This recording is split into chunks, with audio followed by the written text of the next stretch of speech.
If somebody was to go grab a knife and stab the shit out of someone, Yes. do you blame the fucking knife? No. You blame the person. Yeah, you blame the person. You blame the person in the action.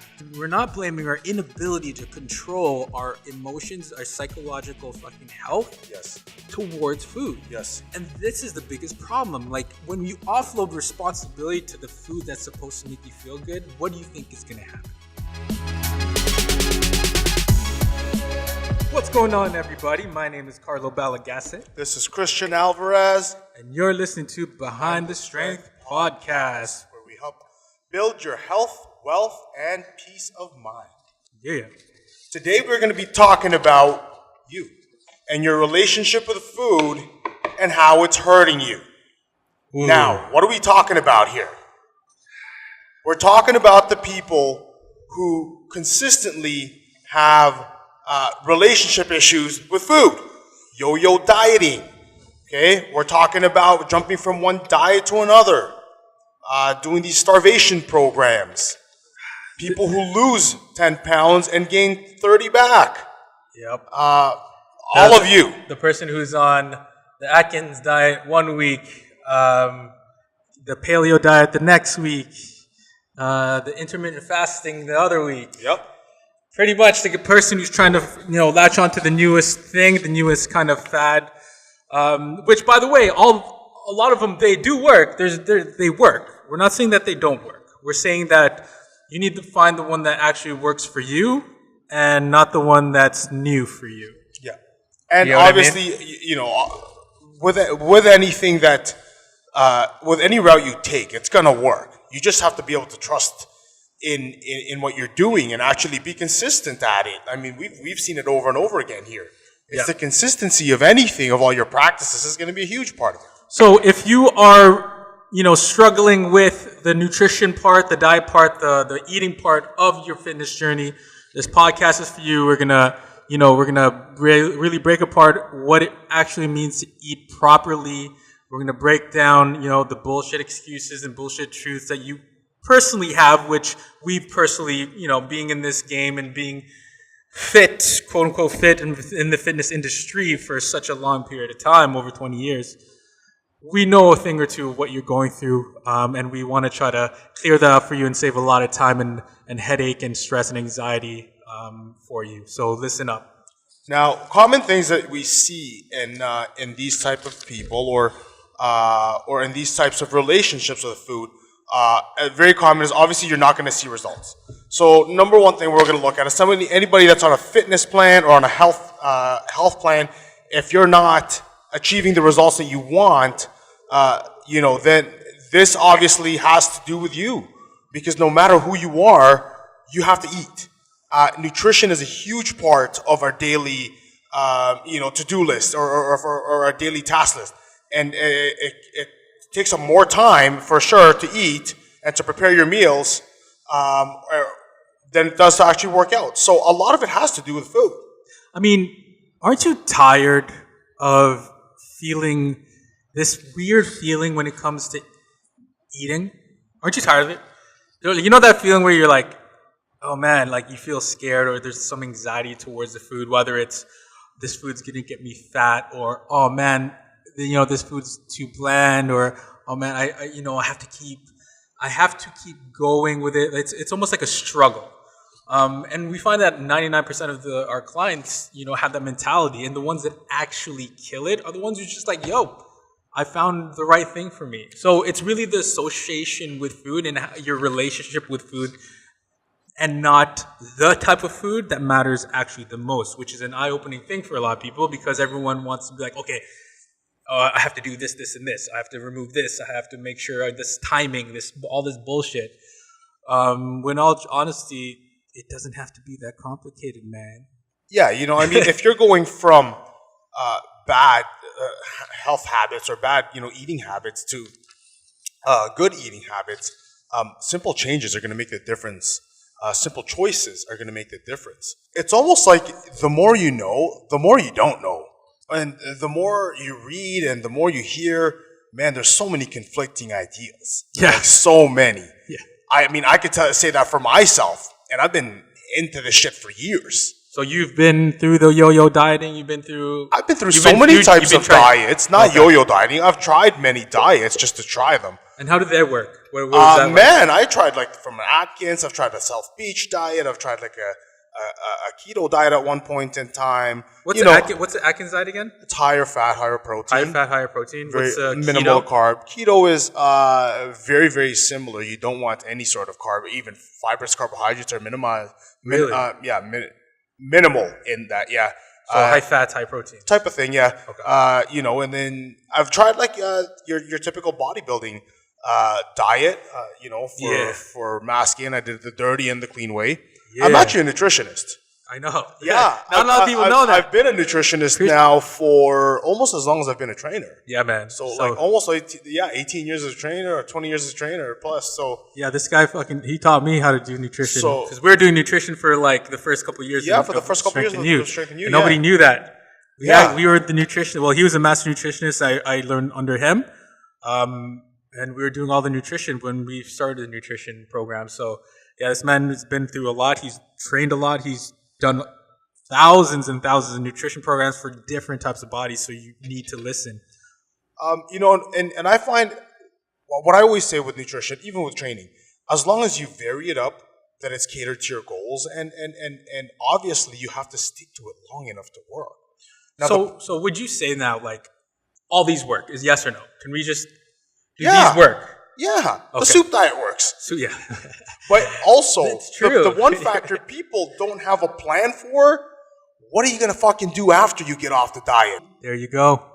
I think that's the biggest thing, and this is what people like, the immediate results, the immediate 4 to 6 or even 8 week results is what people chase, right? But they don't realize that they actually have to live in normal society for a long period of time. That they have to go through. All these temptations, all these, especially if you're a social person, that shit you can't deny for a long period of time. So this is why we're telling you, like, the number one thing you have to shift is your mindset towards food. It's your relationship towards it. When you say, carbs make me fat, or eating this meal, I'm going to feel super bloated, I'm going to feel super heavy. Okay, let's do this. Christian, yes or no? Let's play this game. Yeah. Carbs make you fat. No. Fats make you fat. No. My meat is going to make me fat. No. I need to minimize my calories to lose weight. You definitely need to burn more calories than you take in. How about what's a good range? Because my client, one of my clients actually back in the day, he or she, I don't want to say who it was only taking about 800 calories. Okay, that's way too low. Now, there are diets out there. I'm not going to mention what they are. But they do promote a 500 calorie diet. That's my point. Give you, a vitamin B shots to keep you going. Dr. Baker will be talking about that with us shortly. Dude, anyway, it's insane how but people are going through this shit in droves. Like, yes, but the thing is, yes, they do lose fucking weight. They do, and but you know what? Like, there's one that's called a very similar one called the HCG diet. Ooh. For those of you who don't know, it's called the HCG diet. That is your human chorionic gonadotropin. It is a gland in your body, and what they do is they actually take a supplement for it, or a drug, and what it does is it helps to actually stave off your hunger. It allows you to burn that much faster. Burn fat. Yeah, for sure. And because you're such on a caloric restricted diet, but they do tell you shouldn't be working out. Yeah. Right. Now, there's these. That's or when I say when I'm working out, you shouldn't be active. And at the end of the day, if you're going to have a healthy lifestyle, if you're going to have wise eating choices, you're probably going to be active at some point. Now, your active could be lifting weights, could be running, could be hiking, could just be taking a walk out with your significant other, but that's an active lifestyle. And they actually, a lot of these, very, very lowly caloric restricted diets promote you not to do anything at all. See, this is where that shit stops for me. I mean, I get it though, man. Like, you know what I mean? Like you feel like you have, you're losing control, right? You're so heavy, right? I mean, being that heavy, there is a psychological and internal factor in there, right? I'm 100% believer that your external reflects your internal. There's something there that's happening, right? Yes or no? I mean, yes, if you don't let me backtrack. If you don't have any physical like ailments, like any thyroid issues or whatever, right? Like those, which a lot of people don't. It's really a lot of the times it is psychological, and a lot of people could tell you that, right? Your association food, your stress, anxiety, stress eating, all that stuff, right? Subconscious eating, all that stuff. But to put yourself to that level where you're that extreme, where you're taking everything out of your diet, that you're only eating a small list of foods, and you're taking these shots, and you start to feel good on it, blah blah blah. But then when you come off it, man, the amount of people that have come here who have whose lives were fucked because of that, like mentally, like you're again, this reinforces your negative association with food now, because now after that, guess what? Anything you eat, you're gonna feel fucking fat. You get what I mean? Once you're off that extreme shit, anything you eat, you'll be like, oh shit, I feel bloated, right? You feel dense, for sure. Right? And that's the thing. We're getting so scared of actually eating that food now is a culprit to our anxiety. Food, the thing that's supposed to give us life, energy, make us feel great, transfers energy from the universe to our body, we're hating. We're feeling type of ways now, which is so fucked up. If somebody was to go grab a knife and stab the shit out of someone, yes, do you blame the fucking knife? No. You blame the person. Yeah, you blame the person. You blame the person in the actions. So if, eating a hamburger meal and fries is not going to make you fat once. But if you're doing it every day, or you start doing it 2, 3 times, 4 times a week, it will make you fat. It's the consistent practices of what you have is what's going to either make you fat or make you skinny or make you fit. Well, that's the question I ask myself. I'm like, why do people give themselves, why do we reprimand the person for doing crime, right? Like stabbing somebody. We're like, oh, Christian, you fucking stabbed somebody, you should go to jail, right? Everybody agrees with that. Yes. But the moment it's internalized, we self-reflect, we blame the carbs, we blame the meat for making us fat, when it's the person, it's just a tool. Food is a tool, a resource of energy. Yeah. Right? Yeah. Yes. But we're blaming that food. We're blaming the carbohydrate, blaming the meats. We're blaming all these other things before it was fats. We're blaming that. Yes. That's making us fat. Yeah. And we're not blaming our inability to control our emotions, our psychological fucking health. Yes. Towards food. Yes. And this is the biggest problem. When you offload responsibility to the food that's supposed to make you feel good, what do you think is going to happen? Yeah, for sure. I mean, you get what I mean? Yeah. And this is why everybody out there, especially you, if you're listening, you got to stop that shit, man. Food, whatever. Yeah, okay, fine. You want to watch these documentaries about meat and how they're produced, fine. Then go to a better, whatever, farm-raised animal thing. Meat is not what is hurting you. Okay. Right. Also, a big thing is, we've all come from, being brought up as you don't waste food. You eat what's in front of you. You eat all of it. You really don't have to eat all of it. I used to have a huge mentality, and this was when I was growing up as a fat kid. I had a huge mentality. Whenever I ate, it was going to be stuff myself and eat as much as I can at that one serving. It's almost like the immigrant mentality of there's a lack of food. Well, that's scarcity, right? It's scarcity. It's what it is. But back in the day, that's what we grew up with. But that's what we grew up with, and I grew up with that mentality, and that made me very unhealthy and very heavy. And, there's and it's kind of like, hey, now that I can afford it, I'm going to eat like this too. There is that. Yeah, exactly, because I went through that not even long ago. So, but now the more I've changed my relationship to food, as in, hey, you know what? It's always going to be there. Those junk foods that you go to those food stands in the mall, you go out with your friends you know this because when you were dieting for Muay Thai, you used to go out all the time with your friends still, and they would be like, hey, how come you're not eating? How come you're not you get drinking? those, you get everybody who's experienced. And what was your response? Yo, listen, man, I could have all that shit that you guys are doing. I've been doing that. I've eaten those nachos. I've drank your drinks. You guys are doing the natural thing that everybody fucking does. But when was the last time you ever won a championship? Have you ever tried anything? Have you ever had achieved a goal that you sacrificed for? No. Yeah, so don't drag me down with you, bro. Man. You get what I mean? Yeah. I'm doing something. Yeah. Don't drag me down just because you're not. How easy is it for me to order a fucking pint and wings? How easy? Do you think that's hard? Yeah, it's easy. You know what I mean? So I'm working. but the discipline to say no, not right Yeah, now, because and it's not forever. Listen, man. Remember what I told you. Like, okay, go pick up those flyers that you get in the mail all the time. Okay, and you get the McDonald's, you get the KFCs, and all that stuff. The pizza. Very common for us to order here. Okay, there you go. So I want you to count in your freaking head how many times you've ordered that piece of whatever chicken. Pizza. How many flavors of fucking pizza did you bring to? Sure. How many times? Right? How many times? I don't think you can even fucking count. Yeah, for sure. Now I want you to hold those things in your hand, and I want you to now tell me on your other hand how many times you've gotten the body that you've fucking dreamed about. Wow. How many times? Count. Zero, probably for many. Zero, one, maybe twice. Yeah. Exactly. So you're giving up something super attainable, by the way, that's so close, that you've never had before, that you could be super proud of and you could feel so much better and impact your life dramatically. You're not getting that because your inability to realize that you could always have these fucking things. You could dial anytime and eat these fucking foods. You're crazy. If you put that in your head every single freaking time you actually look at these things, look at the mall and see, Manchu Walk, whatever, you realize like, holy shit. Okay, then it's gonna be there. It's always there. It's not going away. Manchu Walk's been there since I was a kid, and it's still there. It's not going away. Why Company don't you? got bought, sold, and it's still there. So go. Still serving the same food, guys. We do this all the time. We do this with work. We do this with the women that we like. We know that we always want to chase the better things, right? Yeah. So why don't we chase the better us? Yeah. Why? Yeah. You know what I mean? Yeah, it doesn't make nutrition, any sense.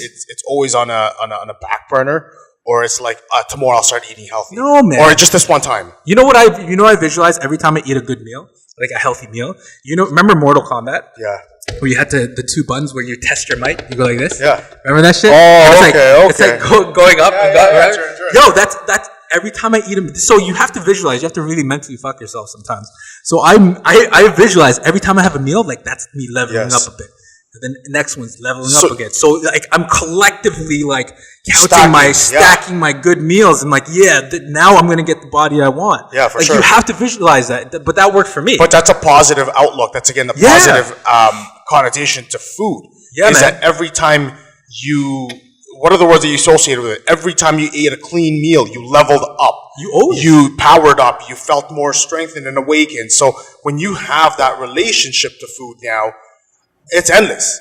Yeah, but if you're constantly saying, "Oh, I'm not going to eat because that's going to make me fat. That's going to make me heavy. That's going to make me," now, obviously, it will.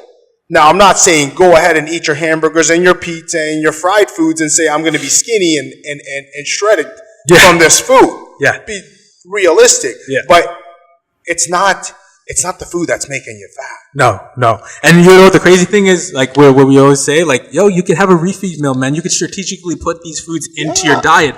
But the reason why we don't give it for the first 3 or 4 weeks is because your inability to be disciplined with food is what matters the most. A lot of people probably have, I know so because I hear it all the time from clientele. They do feel like they're missing out. If it's a summertime, everybody's out on a patio, they're missing out if they're not going to have a drink. They're missing out if they're not going to have some of those appetizers. Or if they're going to make a choice of a salad and a chicken breast or whatever it may be. And they feel like they're missing out. Okay, so this is something we have to address, right? So yeah, this is and that's a big thing. Because people are like, but you can still go out and still make wise choices. Yeah, there's hummus dips that are like, nice whole grain freaking pita with hummus dips. Yeah, there's so many different things that you can do. Or I know people that actually eat just before they go out. Yeah, you don't necessarily have to eat when you're out. Yeah, I think that's a huge strategy that I implemented too. Like you because you're always training and you might be in a deficit, you start to get hungry, right? You will get hungry. So it is good to eat before you go out. You know what? What Linda and I do, we actually take our food out with us. Really? Like when we go, because we go out a lot, like to do different things and to walk around and to hike and stuff. So we take our food with us. That way you're not buying shit. True. When I'm buying shit, when I say shit, I mean I don't know what they put in there, how much sodium they put, how much oil is in there. No, you're not buying beaver tails, bro? I'm not. What? I'm not. I don't even like those things. If I was to buy something, it would be fried chicken. I'll tell you that much. Yeah, fried chicken, man. I'd be a fried chicken guy. But, Instead, I opt for the chicken breast on a cold salad. Oh, man. Yeah, but With avocado. I like that stuff. Yeah. Ooh, that sounds good. So you just it's guys. It's if you fail to plan, you're going to plan to fail. You really are, and that goes alongside with if you're going on a diet, it's going to work for you. But what are you going to do after that diet? How are you going to think longevity for a moment here? Like what for a sustained, healthy lifestyle for the rest of your life? Remember, we're going to be doing this for a long time, hopefully, or however long we live. Then what is going to be sustainable for us, right? I listened to I think it was Michael Pollan last week, and he talked a lot about having it's called conscious eating. So he's got a book called Omnivore. I strongly suggest it to people, and it's about having a connection to your food in some form of way or another. So if you're a vegan, then your connection to food is you don't want to eat meat and take another life that way. Sure. If you are, a person that goes out hunting, then you appreciate life and not taking it in mass production. Utilizing the entire animal. Some people appreciate the farmers who raise cattle and who raise chickens and who raise and so that way they always make sure that they buy from farm raised and all that stuff. So he makes a good point when he says you should at least have some sort of connection to your food. So because the more connected you are to your food, you know that a battered piece of fish it is no longer close to its natural state that it was. It's not. But if you take like a fillet of a fish and you slap it on a fire, that's as innate man as you get. That's a connection to nature. Which is very tasty. Very tasty. It's all how you dress it up. You can use spices, you can use rubs, you got to remember, the more things you put on something, your dish or whatever it is, the more you're adding calories and stuff like that. We're not saying not to eat with taste, but there's so many ways you can eat with taste by making it a little bit more natural. But that's the thing, take the time to experiment, man. I think that's the problem with people, man. You try one thing and then you're like, eating healthy is gross. Yes. No, it's not. It actually tastes pretty good if you actually take the time, right? Just like how you take the time to make a really crazy lasagna. Why do you take more time making that and not spending time in actually trying to create something healthy too? Mm-hmm. It takes time. It takes experimenting what you like, right? I just want to mention another thing. Just it's we talk a lot about. I hear this very, very often. I'm sure you do too. That eating healthy is expensive. It's more expensive than eating like crap. Well, if in restaurants. Yeah. Further from the truth. If you're going out to a restaurant because they know that eating healthy is now a regular thing or more of a fad or whatever, it's a cool thing to do, they're going to upsize your fucking price. They're going to kill you on a salad that's full of kale and stuff that you picked up off the ground. And the extra chicken breast, which is this big, is like $5. Yes. Yeah. So, you definitely are going to be paying more that way. But if you're taking your food with you, it takes me nothing to grill a couple chicken breasts, take with me on the go, and have a handful of fucking leaves. Yeah. And some oil and vinegar dressing. That's not going to kill me there. To be honest with you, it's a hell of a lot cheaper than going to a McDonald's meal these days goes up to $10 to $12. Yeah. And every time I eat at McDonald's, at least it goes up to like $30. So exactly. Depends on what time of night. Stop doing it. Yeah, it depends on what time of night. Yeah. Depends when they're catching me on the way home. Exactly. What time it is. So, guys, eating healthy, you got to get out of that bullshit in your head where it's not as expensive as you think it is. Yeah, there's certain strategies. You could bulk buy. That's super cheap. If you go to Costco, farmers markets, man. Farmers markets are good. Farmers markets, yeah, man. I actually start growing my own shit. That's what I'm saying. So my chilies, my peppers, all that shit. Yeah, I grow that shit myself. I got my own bell peppers at home, and I'll pick it off when I need to eat. Yo, Farmer Christian over here. Farmer Christian, get at me. That topsoil. Oh man. But come over and pick some peppers over there. Sure. But there's so many ways that you could eat well. And it's not going to have to break your bank. Yeah. Right, guys? And remember, when you're eating well, you're not eating shovel amounts of food in your mouth anymore. You start to portion a little bit, because the thing is with eating well and eating, healthy towards you is you'll start to have more of a connection to your body. So you'll know when, okay, I ate too much, or I don't want to eat too much and feel that feeling of, bloatedness. So you're naturally going to be a lot more conscious about it, right? So, guys, have a connection with your food somewhere along the line. Yeah, man. I think one of the biggest thing is, actually, and we've been saying this a lot. I mean, step one of where the foundation is know where you want to be, your goal. Always. I mean, set your goal. That will set the foundation and set the game plan for how you should eat, right? Essentially, it's eating for, this goes with number 2, eat for how you want to function and feel like. Yeah. If you want to function or feel like, a 200-pound on-stage bodybuilder, no, you're going to feel a little heavy and big and pumped all the time, and you're going to have to eat a lot of, protein-dense foods and carbohydrate-dense foods, and a lot of broccoli to choke that down. If you're eating like a marathon, or if you want to feel like and function like an endurance athlete, then you might want to eat more alkalytic. You know, and you have to have carbohydrates. Yeah, right. So we always try to say, after you've assessed your goal, well, then you have to eat like how you want to function and feel like on a daily basis. Yeah, I mean, that's the thing. Like the things that you guys are missing out on is that like all these diets that people go on, they're for specific people. Mm-hmm. They're specific. Like there's actually when I was getting sushi last weekend. And the guy it's like, oh, you're so big, you're so jacked, blah, blah. How did you get that way? That's amazing. I'm like, he goes, oh, I need to lose weight or whatever. I want to get bigger, but I have the belly fat. He's like, oh, should I cut carbs? I'm like, yo, you're naturally skinny, bro.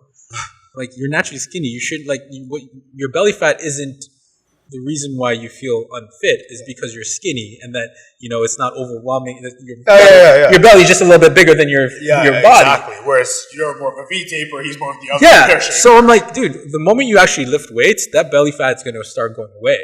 Yeah. But he was ectomorph, right? Okay. So, but my point is this, he's like, oh, I should cut carbs. And so I'm like, bro, are you crazy, man? Like, the carbs isn't what's making you fat. How many times did you work out this week? This month? Yeah. Oh, once. Yeah. There you go. How many good meals have you had? How many times did you eat today? Yeah. One. Yeah. Like, why do we so quickly choose to shoot at carbs, man? It's your activity. It's people always say it's 80% nutrition, right? Yes. I challenge them. Like, it's the fucking way you train. Yep. It's the way you train. 100%. Yep. Are you actually squeezing the muscle? And this is where our next podcast is, the mind-muscle connection. Yes. Are you actually connected to your body? Are you training your fucking face off? Because if you are, Michael Phelps eats how many pizzas, pasta, all that shit. He eats over 10,000 calories in a day. It's how you train. Train so hard that eating whatever, it doesn't fucking matter because you need to fucking eat. Yeah. You know what I mean? That's why when people are like, oh, Carlo, how did you get so? Because I train. I almost die when I train. Yeah. Like when we train, that's where throw the fuck down comes from. Yeah, you go all in. Like you squeeze the shit out of your muscles and you pump and the last 3 reps, you're questioning life. Yeah. That's how we train. Yep. I'm not saying everybody should train like that, but that's the type of intensity. Like if you're walking out and feeling good and blah, blah, that's cool. But you got to train, man. Utilize that freaking hour and bust your ass. I agree. Then you never have to question what you eat. I agree. Right? Imagine now busting your ass in the gym, not even fucking 7 days a week, even just 3 to 4 times, you're busting your ass for that hour. And then eating healthy, you think that you're not going to freaking get ripped and jacked in no time? Yeah, for sure, man. You know what I mean? So, you have to train your ass off. And that's what everyone's pointing at food and stuff like that. I could point out every single person who's training, you're not training hard enough. Yeah. Straight up. And I'm sorry, I'm not trying to be whatever. I'm just saying you don't. And if you want to know how to fucking train hard, come and do a session with me. Do a session with us. We'll show you how to actually train. Do a session with one of these people. It's a hard truth to understand that you're not training your ass off. Yep. Right? And a lot of people, and we train thousands of people, they are not training their asses off. They're just moving. You don't move for an hour. You have to train your ass off for an hour, man. Everyone knows. If you're listening to this and you train your ass off, you agree with me 100%. 1,000%. A big thing that you may want to do is obviously, actually write out your false truths. That's another one. Into positives, right? What are these false truths again, Christian? Carbs are going to make me fat, or eating this meal is going to make me bloated. Write out your false truths and put out some positives to that, so you can change that. The food energizes me. Tony Robbins is a huge mind mastery guy, and he's the one that tells people all the time, you should have a positive attitude towards the food that you're eating. Yes. So it should be food energizes me, food gives me life. Yes. Those things, and I'm blessed to be able to eat this food. Exactly. Because how many food choices do we have? And our problem is we're we have too many food choices. When you go halfway across the world and they don't have, not even, you could even go down the street and some people don't have enough food choices or at all. We're the only culture, bro. We're the only society where we fight with a significant other because they don't know what they want to have for dinner. Like, how many arguments do we have because of that? It's the truth. Which restaurant to go to? I don't feel like that type of food tonight. I feel like this type of food. I know, man. You know, so write out your phone, change them to positives, right? And guys, adopt that mentality. Seriously, it's changing your mentality of I don't have to have it right now. It will always be there. Yeah, you don't need to. So you serve yourself, right? If you're out somewhere, say a picnic, whatever, you serve your own food and don't overdo your plate. Like, you know what I mean? We as humans, we will psychologically eat because we're conditioned to eat everything on our plate, right? What did our parents say? Oh, make sure you eat everything on your plate. Make sure you eat everything on your plate, Christian, because, whatever, because you never know how much you appreciate that we actually have food. And rightfully so, because that our parents' generation before that, shit was hectic. You know when you're going to eat. So it's like, our association to that, it's like, okay, I have to eat everything, but you don't. So you dictate now. I mean, we're now in a generation that, our parents laid that foundation. Now we have more choices, and now we get to live a life that they would never live. Yep. I'm not saying be an idiot and eat like shit all the time, but no, for sure. Now that we have choices, why don't we respect our bodies and respect the universe and nature to not overconsume either? Right? Yeah, guys, our last point here was to actually think about the nature provided you with good food sources. So, a combination of foods from natural sources is the best way you can eat. Yeah. But like he said, don't overconsume everything. Be responsible. There's a lot of concerns about overfishing our oceans. Look at the mass production in cattle and in feed and, all that stuff, guys. Like this in agriculture, it raises stuff in our economy, but it kills our nature. So, and it kills us as part of this living environment that we have. So, respect what you're actually putting on your plate and respect what you're putting on your mouth, Oh, one more thing I forgot to add on this, Christian. Eat slower. That's huge. Chew your food. Yes. Right? Eat slower and what is it, the Japanese did this, at 70%? Yeah. Right? When you eat slower and then really pay attention and audit how you're feeling and eat to 70%. Yep. I've been doing this for the last bit, and it's crazy how much this affects you, man. For sure. Like, slow down your chewing.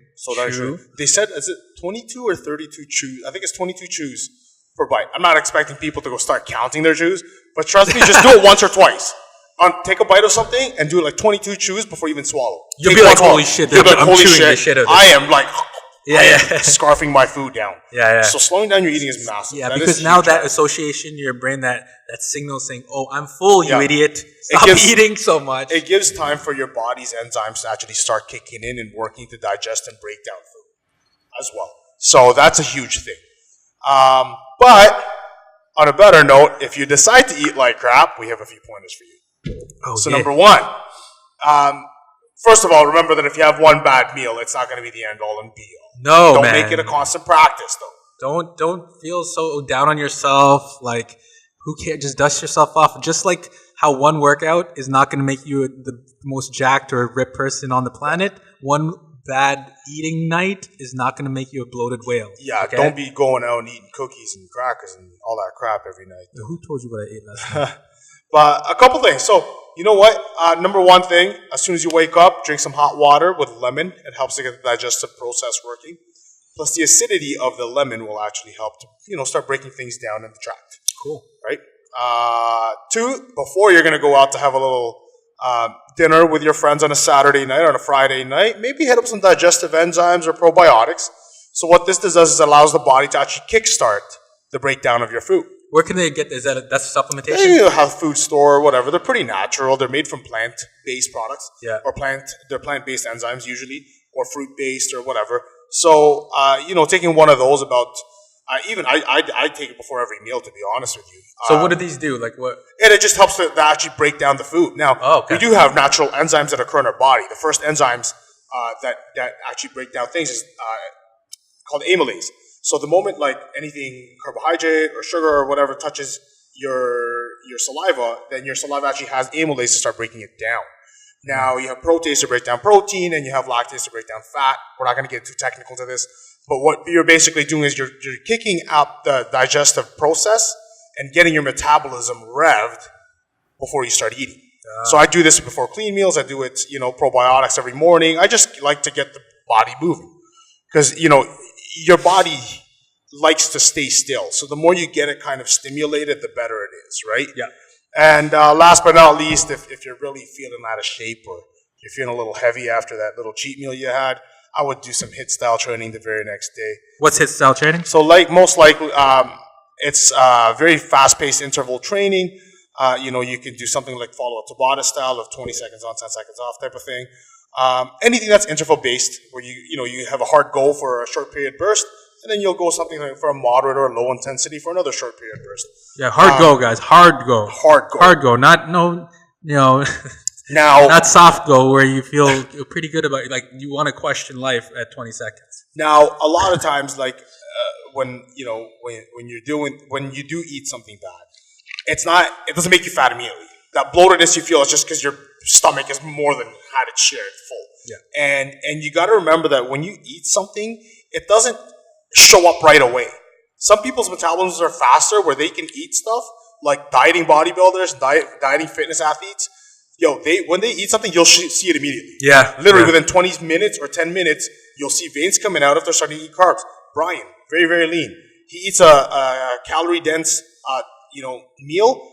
Within 10 minutes, 5 minutes, you see the veins just pop out of this guy. Yeah, that's the fun part, man. You see it coursing through his body. I think but that's he's very fit. Yeah, when you're super fit and you actually eat like a shit meal, you see it and it helps you and you feel the fuck out. Yeah. You get such a good pump off of it. Yeah. So, but if you're feeling a little heavy, do a little, interval training. Most likely it's water retention that you are experiencing and a little bloatedness.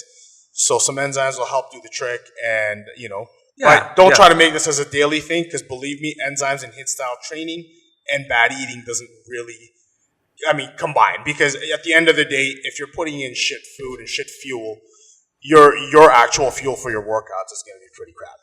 Well, put it this way. Try putting regular gas in a fucking Ferrari. Yeah. Yep. What's going to happen? And you're racing it. What do you think is going to happen? Yeah. Right? Exactly. So it's the same thing. Like your body is now an unstoppable machine when you're training, and you have to think of it that way. You have to protect the machine. And how you protect the machine is premium food.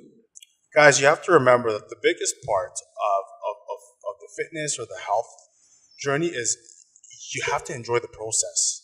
So whatever, if you're going to try a diet or if you're going to try eating a certain way, if you try, training a certain way and whatever, you have to enjoy it. It should not be like you're being crucified, or it shouldn't be a penance to eat well and live well. It shouldn't be, because you're never going to enjoy it. And that relationship alone, that change or shift in mindset of the way you feel about the things that you eat or how you're training or your workouts, that determines your success over the long haul. So, what out of all these foods, Christian, like all of these diets, like, is there like a general one that anyone could follow, right? Not for the time being as a template where, just follow this for now until you start figuring it out. Like, do you eat breakfast? Do you not? Do you cut fat? Like, so like what I would always suggest is yes, you eat breakfast. I would stick to my 3, your breakfast, your lunch, your dinner. Now, whatever your portion is currently, cut that down to half. That's what I always say. Straight up. Whatever you're eating at breakfast now, cut that down to half. Whatever you're eating at lunch, and especially dinner, cut that down to half. Maybe even less than that. Have a couple snacks in between, like a piece of fruit and some, almonds, or if you're allergic to that, some chia seeds or a protein shake or whatever. Just something to keep your metabolism revved up and going. Something to keep your body stimulated. But wait, isn't fruit going to make me fat? It sure is if you feel like it is.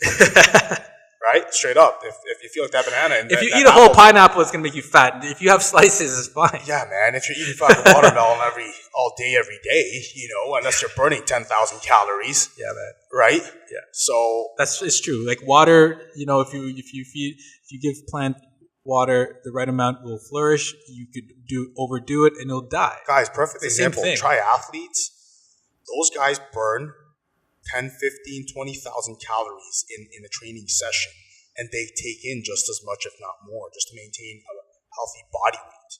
Now, I guarantee you they're not eating fish and chips and pizza, but they are taking the caloric intake. Yeah. You know, it used to surprise me all the time. One of my all-time favorite bodybuilders, Marcus Rule, and they interviewed him years ago when he was at his peak, and they were, how many calories he's taking? He was, man, that alone as a job, it was 8 to 10,000 calories he was taking in. Holy shit. But because the size of his muscles, it was eating that like crazy. Yeah. Most it consumes energy, yeah, right? I kid you not, 8 to 10,000 calories just to feed the muscles that he had. And he had a desk dormant job besides his actual workouts. Wow. But the guy was benching 6 plates every time. So, Yeah, so you need it. And need it. And the guy had literally 315 pounds of muscle on him all year long. So it's, guys, at the end of the day, enjoy your process, your fitness journey. Enjoy it. Like, whatever part of it, yeah, you have to enjoy this. I want to end off with a quick story. I mean, going back to that client who only took in about 800 calories. We switched up the person's diet and meant, like, I was like, listen, just, you already feel fat right now, right? At 800 calories. Do me a favor. Just trust me for the next month. You're going to feel fat anyway, so trust me for the next month. Okay, this person agreed, like, eat. Fucking eat. Eat twice as much as you're eating now on a consistent basis. Reduce the amount of training you're doing, which is crazy for a lot of people. Listen to me for a sec, right? So this person was doing training 3 times, like doing crazy cardio in the morning, training with me, then training at night weights. Okay? Which, if you overdo it mentally and physically with your training and your eating, you're such calorie dense and you're trying to output so much energy with training, your body is going to be in a state of stress. Cortisol levels will kill you. First of all, it will kill you. And second of all, it will hinder your body's growth. Yes. Okay? It's scientifically proven to do so. So that person, I was like, listen, I know it's crazy. You're going to think I'm fucking weird, but eat more, right? Eat healthier stuff. Eat the stuff you're doing, but eat more of it, right? At least 3 times a day and have some snacks. And cut your training down to once a day. If you want to add cardio, do your weight condition and a little bit of cardio after. 4 weeks later, so the first week, the person ballooned up. Yep. Okay? Yep. Oh, fucking man. hated me. Yeah, for sure. Me. I was like, trust me, this is what's going to happen. You're going to balloon up, but next week, you're going to fucking drop. And they dropped. Nice. And? So they found, the love for the food again. Right. They didn't put so much stress on their body, like, holy shit, okay, I don't have to put in all day, every single fucking day, all this work and blah, blah, blah. I go maximize your workouts. If you're training 3 times a day, you're not training properly. Yeah, straight up. You're not an athlete. You're not training for anything. For sure. You want to lose weight. Yeah, this is sure. different. For sure. Right? Yeah. And eat for that. And they dropped. They listened. Yeah, their hormones were fucked up. It got back to stable levels. Yep. And this is my point, man. Like, the things that are supposed to make you feel good, the things that are supposed to give you life and energy, it's reversing that. You're reversing that when you approach things this way in the negative or scarcity mentality, and you're actually depriving yourself from a happy life and having an amazing, impactful life. So learn from that story, learn from what we said today, and believe in the process and just enjoy it, man. You have to enjoy it. Whether it's going to take you a bit longer because you're not so tight on your food, if that's how you want it, then enjoy it. Yep. Do that. Yep. There's no what time frame do you really have? You have, the way I see it, you're training for life. You're eating for life. Mm-hmm. Okay, this is not a summer cut bullshit. You don't need to do that, right? I agree. So yeah, thank you so much for listening. If you got anything out of this, please share this with someone. Tag them. Especially this one. This is very important for a lot of people. And let them know the benefits that you got out of it. Don't just tag somebody and say, here, try this or watch this. Let them know you got out of it, and hopefully you did. I mean, we do this for you guys. It is our pleasure to be able to do this for others, and hoping that you learn from our mistakes and you learn from our lessons. Please do share this. Subscribe. Send us an email at bts@strengthyou.com. That's Brandon, Tara, Sandra at strength-u.com. Send us an email if you like us, if you hate us, if you have any questions, any comments, let us know. We'll be there. We'll answer any emails and answer any questions that you guys have. All right? Cool. Thank you for listening. I'm Christian Alvarez. And I'm Carlo Balagase. And this is the Behind the Strength podcast, where we help you build your health, wealth, and peace of mind.